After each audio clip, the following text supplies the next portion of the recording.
So this is a new little toy I've been playing with for the last few days.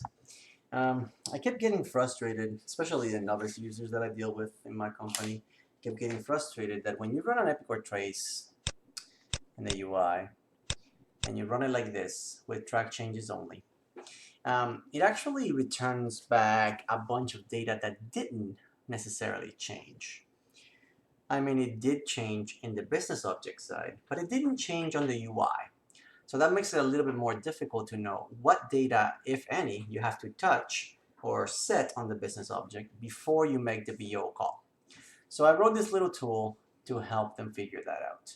So if you run a trace like this, where you select write full data set and then write response data, and you just run a trace like normal, you will get a trace file, a very large one, that contains the entire data set that was sent to the business object as well as the entire data set that was sent back from the business object.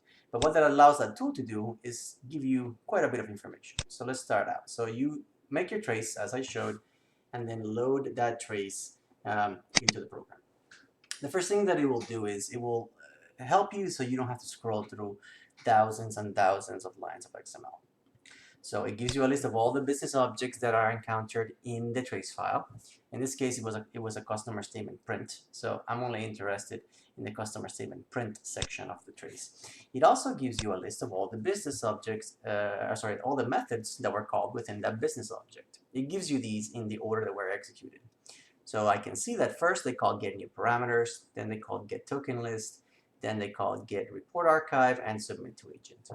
If you select any of these methods, it actually breaks down the parameters that were sent. It kind of does it in a C# friendly kind of way, so you could copy and paste into your customization.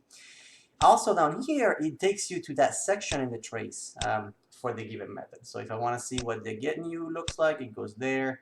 If I want to see submit to agent, it goes there. The other thing that's confusing is if you go look again at that changed data section, you can see that it thinks that, I don't know, 40 or so fields changed in this call. But that's not accurate. So what I did is I implemented a differ.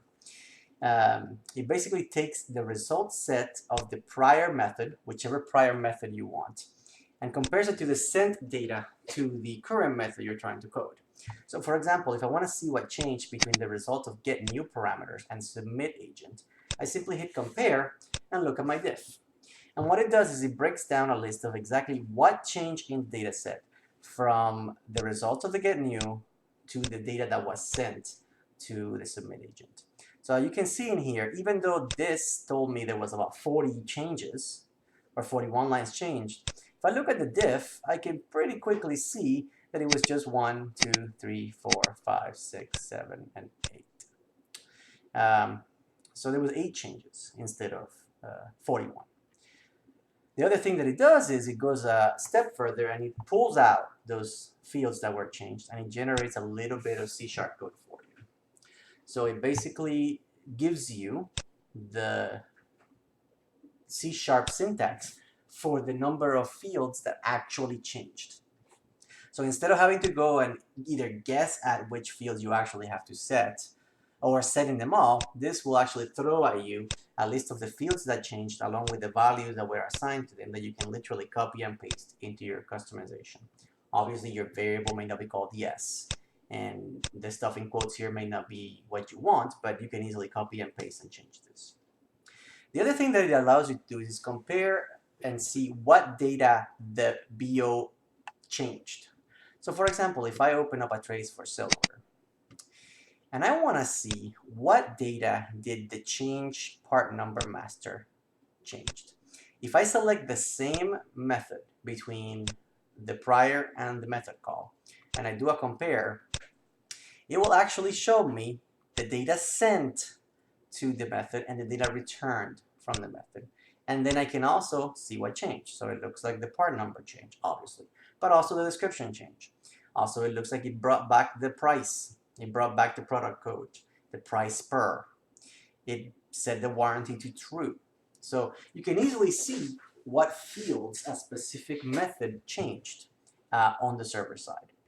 Again, that does it automatically if you use the same method on the left and the right. If you use different methods on the left and the right, it does a comparison between the result of the first to the data that was sent to the second. Anyways, I don't know. I thought it was a pretty cool tool that can be useful when you're trying to decipher these giant traces that we have to deal with every day. All right, cheers.